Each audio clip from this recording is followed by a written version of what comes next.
रहमान रहीम अस्सलाम वालेकुम। Tariq Javed Khokhar advocate law for you channel के साथ। चैनल को लाजमी सब्सक्राइब किया करें, लाइक शेयर कमेंट्स भी करें और अपनी राय का इजहार भी करें। अब हम बात करते हैं जी निकाह नामा के कॉलम नंबर 17 के बारे में। थोड़ा सा इसके अगर कॉन्टेक्स्ट में जाएं तो जैसा कि आप जानते हैं कि इस चैनल के ऊपर एक सिलसिला शुरू है शादी निकाह के मामलात को लेकर के उसकी शरई कानूनी हैसियत को।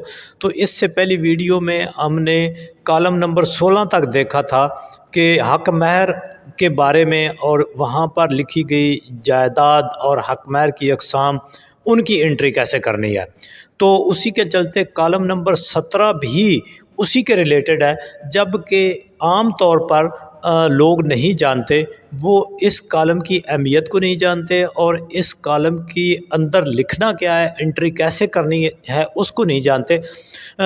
आम तौर पर जो है वो लोग इसको ऐसा ही समझते हैं कि जी दुल्हन की तरफ से, लड़की की तरफ से इस कॉलम के अंदर वो वाली शराइत लिखी जाती हैं जो खामद जो को पाबंद करती हैं कि वो लड़की को तलाक ना दे और उसके ऊपर कोई रकम, प्लाट, जायदाद, मकान वगैरह लिख दिया जाता है कि जी तलाक की सूरत में ये अदा करेगा वगैरह।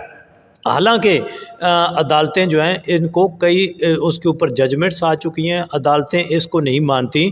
देखें जी, तलाक देने का शरन कानूनन हक जो है वो खामद के पास है और खामद अपनी औरत को तलाक, अपनी बीवी को तलाक दे सकता है। इसको कहीं भी कोई भी कानून, कोई भी शर्त इसको नहीं रोकती।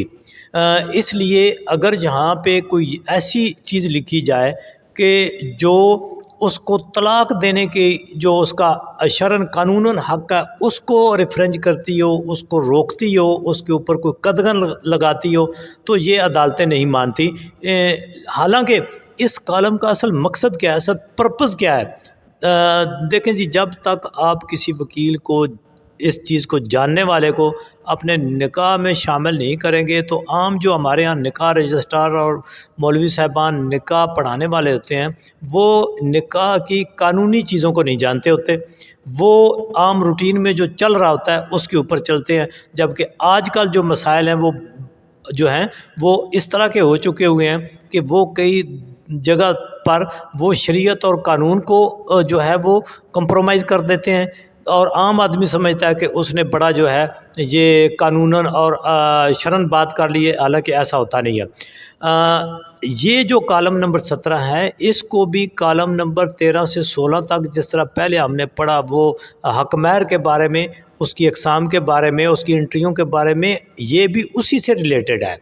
यानी इस कॉलम में आपने ये लिखना होता है कि जो हमने पीछे जो हक महर दिया, जो मुअज्जल था वो तो अदा हो गया, जो गैर मुअज्जल हुआ, डेफर हुआ, वो अगर कुछ रह गया है तो उसकी बारे में शराइत यहाँ पे लिखी जाएंगी कि वो जो डेफर हो गया है, जो रह गया है, वो खामद किस तरह अपनी बीवी को अदा करेगा।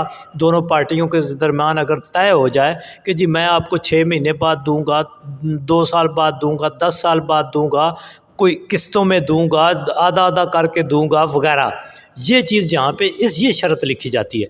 लेकिन हमारे यहाँ ये किया जाता है कि ऐसी शर्त लिखी जाती है और वो अपनी तरफ से जी पाबंद कर लिया हमने कि जी अगर वो हमें तलाक देगा तो इतने लाख देगा या प्लाट देगा या फ़लाँ चीज़ देगा या दूसरी शादी करेगा तो फिर उसकी सूरत में हमें इतना जो है वहाँ पे वो रकम अदायगी करेगा या कोई प्लाट, मकान, जायदाद देगा। तो ऐसी चीज़ नहीं है। लिहाजा अपने जो निकाह का मामला है इसको अच्छे तरीके से दोनों पार्टीज़ फिल करें ताकि आइंदा किसी पेचीदगी से बचा जा सके।